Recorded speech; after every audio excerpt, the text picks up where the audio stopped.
అండి టేస్ట్ చూసి చెప్పండి ఎలా ఉందో. ఇదేం కర్మరా దేవుడా.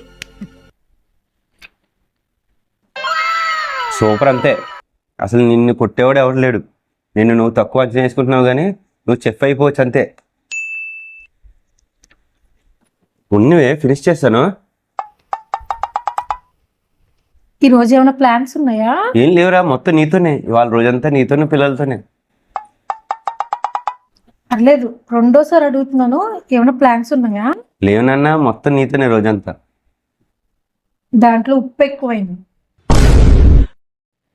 పోగొండ నుంచి బయట ఫ్రెండ్స్ వెయిట్ చేస్తున్నారు, బయటికి వెళ్దామని. ఓకే అంటే వెళ్తాను. సరే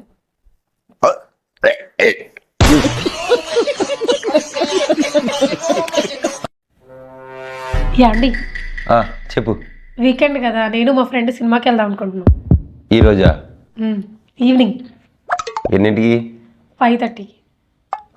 5:30గా? మళ్ళీ ఎప్పుడు వస్తారు? నైట్ 8:30, 9 కల్లా వచ్చేస్తాం. అవునా? దగ్గరేనా? దగ్గరే. ఎలా వెళ్తారు మరి? కార్లో. నువ్వు డ్రైవ్ చేస్తావా? లేదు, తనే డ్రైవ్ చేస్తుంది వాళ్ళ కార్లో. అవునా? వెళ్ళొద్దు, వద్దు. అదేంటిది, ఈ మాత్రం దానికి ఎందుకు ఇన్ని క్వశ్చన్లు అడిగారు? నువ్వే కదా లాస్ట్ టైం ఏం చెప్పావు, ఏదైనా డెసిషన్ తీసుకునే ముందు ఏం అడగకుండా ఏం ఆలోచించకుండా ఎలా చేసేస్తారని. అందుకని అడిగాను. అడిగి అప్పుడు నువ్వు చెప్పాను. నువ్వు చెప్పింది చేసినా తప్పేనా? నువ్వు చెప్పింది ఫాలో అవుతున్నా కూడా తప్పంటే ఎలాగా? నువ్వు చాలా కంట్రీలో ఉన్నావు బేటా. హలో, డాక్టర్ గారు, మా వైఫ్కి కుక్క కరిచిందండి. ఇంట్లో కుక్కనే. అయ్యో, మా వైఫ్కి ఏం కాలేదండి. కుక్కనే పిచ్చి పిచ్చిగా ప్రవర్తిస్తుంది.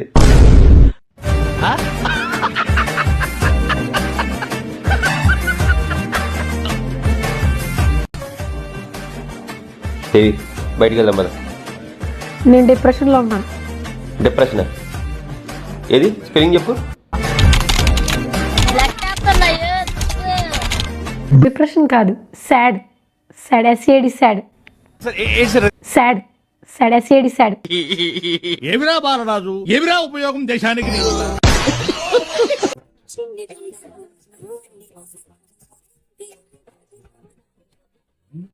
రాణిస్తావే నువ్వు? రాణిస్తావా ఎవరినైనా అసలు? నువ్వు దాచుకోవడానికి, తలుచుకోవడానికి ఒప్పుకోవు.